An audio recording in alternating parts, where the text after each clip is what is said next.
a analizar esta cuestión de la mano de Armando Jiménez, experto geopolítico, CEO de Alamo Solutions, que está con nosotros en este día histórico. ¿Qué tal, Armando? Muy buenas tardes. Muy buenas tardes, encantado de estar con ustedes. Pues encantados, Armando, de tenerte por aquí, como decimos, mirando esta noticia que asusta al mundo, esta escalada total con Rusia, con Ucrania, que ha llevado a cabo su primer ataque con misiles ATACMS en Bryansk, 6 misiles que han impactado en una instalación militar, y esperando cuál va a ser la respuesta de Rusia. Armando, ¿cómo ves esta escalada y sobre todo a dónde nos va a conducir? Bueno, yo creo que Rusia considera esto como una clara provocación. Era una línea roja que había puesto clara el gobierno de Putin. Había amenazado inclusive con el uso de armas nucleares estratégicas si se cruzaba esa línea roja, y el presidente Biden lo hizo. Yo casi estoy seguro que sin un acuerdo, sin consenso con el presidente Trump. Es evidente que hay dos visiones totalmente diferentes de la guerra en Ucrania. Para Trump, el problema en el conflicto entre Rusia y Ucrania es un problema de carácter netamente europeo. No representa una amenaza real con quien él considera a Rusia un posible adversario con el que puede negociar. Y en el plano interno sí tiene una connotación enorme para el presidente Trump, que no debemos de olvidarla.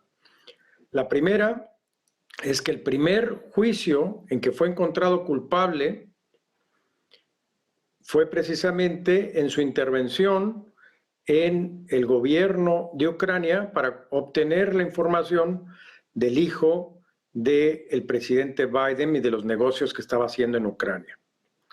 Y otro, aún todavía más importante, que va más allá de la cuestión personal, es que los republicanos y una gran mayoría de los demócratas ya no apoyan la guerra en Ucrania y no quieren estar destinando las grandes cantidades de dinero que se han venido invirtiendo en estos últimos 1000 días del conflicto. Esto, además, en cuestiones de geopolítica y política exterior, le acaba de limitar mucho su capacidad de acción y de negociación al presidente Trump, habiendo escalado el conflicto y habiendo enfurecido a la otra parte negociadora, que en menos de 2 meses van a estar sentados a la mesa tratando de resolver el conflicto. Este es un problema con un alto impacto en la política interna de los Estados Unidos y en este proceso de transición que se esperaba que fuera terso, que fuera negociado, que fuera agradable, y lo que estamos viendo es una ruptura entre las dos visiones. Algunos medios, como comentaba el anterior expositor, han hablado que es una estrategia común para darle más posiciones a Ucrania a fin de que pueda negociar en mejores condiciones con Rusia. Yo lo veo eso un poco ingenuo. El conflicto personal entre Trump y Zelensky es real. Yo inclusive pienso que Zelensky va a salir con deshonra de la presidencia de Ucrania, y que para él en política exterior este es un caso donde podía encontrar una solución negociada que le diera un prestigio y una imagen a su legado internacional. Entonces, las cosas se están complicando no nada más en el contexto internacional. Vamos a ver cómo responde Putin, que es más frío, que es más estratégico, que no ha caído en las provocaciones.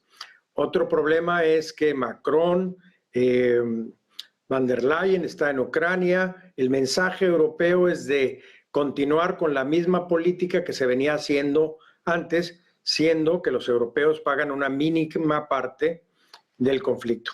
Entonces, esto cambia totalmente la perspectiva y creo que a las nuevas autoridades americanas, principalmente al presidente Trump, esta situación le va a complicar su entrada en funciones el próximo mes de enero, y obviamente es un enfrentamiento a su visión de cómo iba a negociar este conflicto internacional. Y ahora este conflicto, ¿cómo se frena? Porque como bien decías, Armando, se esperaba una transición pacífica y una de las preguntas que están en la mesa es si crees que Biden había informado a Donald Trump o si crees que Biden se la ha jugado, ¿no? Es la pregunta ahora mismo, porque claro, Trump decía que iba a solucionar esto en 24 horas y viendo cómo está el asunto parece que más bien va a ser 24 meses y siendo optimistas, ¿no? O sea, vemos que el punto de tensión es máximo y claro, Trump lo tiene mucho más difícil ahora. Efectivamente, tú lo comentas, lo tiene mucho más difícil. Le complicaron la situación y esperemos que la respuesta de Putin sea una respuesta mesurada, tranquila y con la perspectiva en poco tiempo de llegar a una negociación acordada. Recordemos que ya va a entrar el invierno, es un periodo de cierta parálisis, donde se usa más bien la tecnología, más que la lucha hombre a hombre. En la maquinaria de propaganda que tiene Zelensky han estado informando en estas semanas, hace unos días, particularmente que del frente ruso hay más de 725,000 muertos por este conflicto. Pero los cálculos generales de otras instancias y organismos internacionales calculan que un número similar o mayor están del lado de Ucrania, que ha perdido esa capacidad de gestionar nuevos recursos y que este conflicto lo único que va a hacer es que estos 2 meses que faltan para que entre la próxima administración y que todavía no es el invierno pleno en esa región, se incrementen y haya muchas más pérdidas de vidas humanas. Solamente el día de ayer perdieron la vida 1,600 personas. Parece ser que del lado del frente ruso y una cantidad similar que no se ha dado a conocer del lado ucraniano.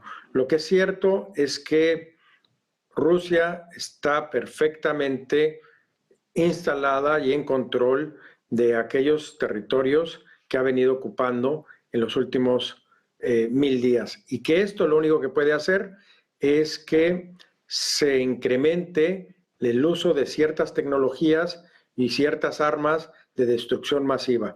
Esperemos que por ningún motivo se atente o se intente usar el uso de armas nucleares, o aunque éstas sean tácticas y estratégicas. Bueno, pues pendientes de este cambio en la doctrina nuclear de Rusia, la confirmación del primer ataque de Ucrania con misiles ATACMS en Briansk, es decir, en territorio ruso y sobre todo, bueno, pues intentando analizar qué va a pasar a partir de ahora en el conflicto ucraniano. Muchísimas gracias, Armando, por estar con nosotros. Un placer como siempre. Muchas gracias, muy buen día.